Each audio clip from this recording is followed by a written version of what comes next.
এনামু কি রান্না করিতেন? আজকে রান্না করেছি। আজকে যত পরমাতে ভাত খাওয়া লাগবে ওইখানে তত সাজাইতে বড়ি দিয়ে মাছ দিয়ে ঝোল করেছি।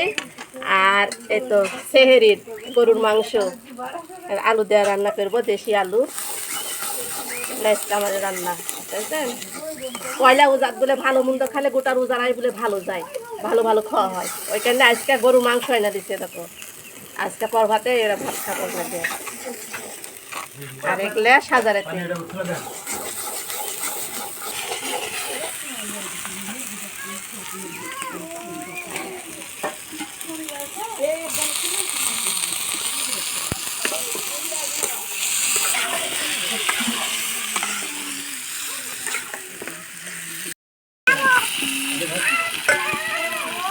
কেন আলু দিতেন মাংস? মাংস আলু না দিলে ভালো লাগবে, আর গরুর মাংস আলু দিলে ভালোই লাগে। হাঁসের মাংস, গরুর মাংস এগুলো আলু দিলে মাংস থেকে আলুর স্বাদ লাগে বেশি। এই যে আলু দিচ্ছি, তাও আবার দেশি আলু, দেশি আলু স্বাদই আলাদা।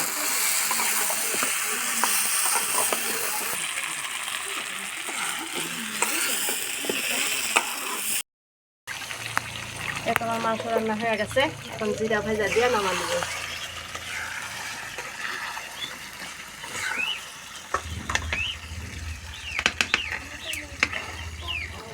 আর মাংসটা আজকে ঝোল দেবো না, একবারে সুন্দর করে শুকনা শুকনা করবো। শুকনা শুকনা করলে গেছে অল্প হবে।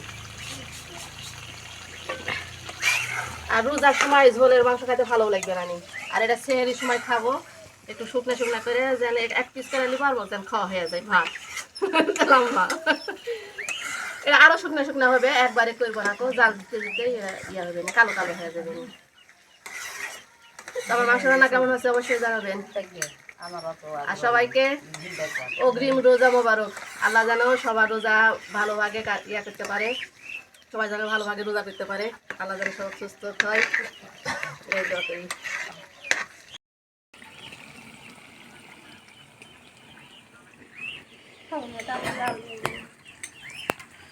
সব দেখা গেছে না, সব তো না, খাবো না।